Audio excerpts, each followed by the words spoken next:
Assalamualaikum warahmatullahi wabarakatuh. Ismi Tengku Maria Koptia Rosyadi, Rokmut Tasjil 1914-020112. Baik, pada video kali ini saya akan menjawab UTS evaluasi pembelajaran bahasa Arab pada semester 5 ini. Lanjut kita dengan pertanyaan pertama. Pertanyaannya yaitu, evaluasi merupakan salah satu komponen penting dalam pembelajaran. Ada beberapa istilah yang berkaitan dengan evaluasi, yaitu pengukuran, penilaian, dan tes. Ketiga istilah tersebut memiliki makna yang berbeda, walaupun memang saling berkaitan. Jelaskan definisi dan hubungan masing-masing istilah tersebut.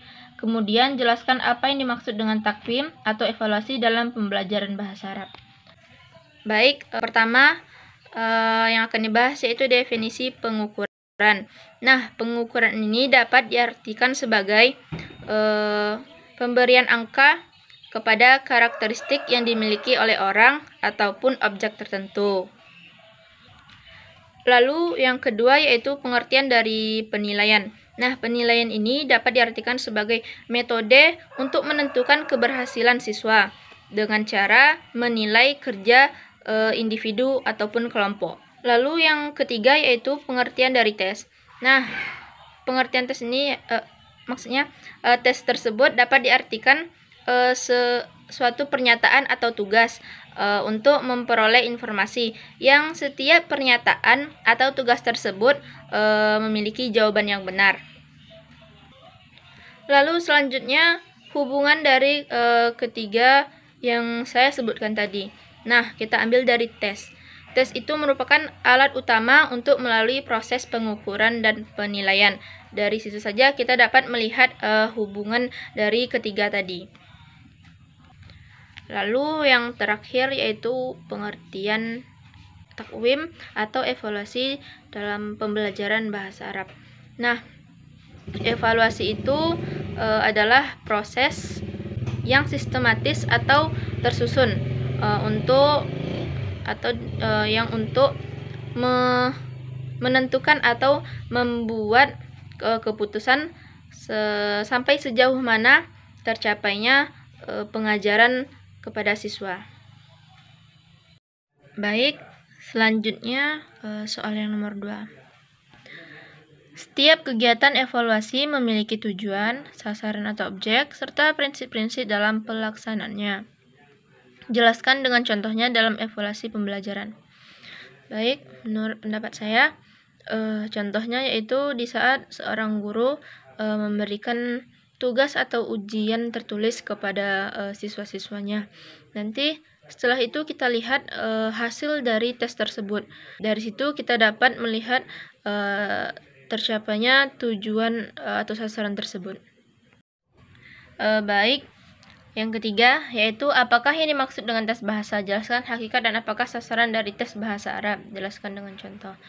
Nah, tes bahasa itu dapat diartikan penilaian kemampuan bahasa, seperti menyimak, membaca, menulis, lalu berbicara. Lalu, sasaran dari tes bahasa Arab. Tentunya peserta didik yang melakukan pembelajaran bahasa Arab dan pencapaian materi pembelajaran bahasa Arab. Contohnya seperti mengadakan TOEFL atau tes bahasa Arab di instansi-instansi tertentu. Baik, selanjutnya nomor 4 yaitu pendekatan terhadap bahasa menentukan pendekatan pembelajaran bahasa, dan pendekatan pembelajaran bahasa menentukan pendekatan dalam penyelenggaraan tesnya. Jelaskan maksud pertanyaan tersebut. Menurut pendapat saya, di sini katanya pendekatan terhadap bahasa menentukan pendekatan pembelajaran bahasa. Mungkin seperti ini. Apabila kita bisa menguasai pendekatan bahasa seperti membaca, menyimak, berbicara, menulis, menguasai itu dengan baik, mungkin kita bisa dapat menentukan pelajaran bahasa.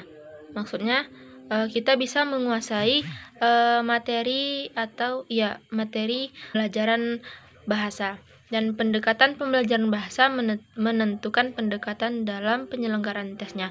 Lalu seandainya kita dapat menguasai materi dalam pembelajaran bahasa tadi, mungkin dapat dipastikan kita dapat juga melakukan tesnya atau menyelenggarakan tesnya dengan baik. Nah, lalu ada 5 macam pendekatan tes bahasa. Jelaskan masing-masing. Yang pertama, ada yang pendekatan tradisional. Pendekatan tradisional ini tesnya diselenggarakan tanpa mengacu pada teori kebahasaan sebagai dasarnya. Nah, lalu yang keduanya pendekatan diskret.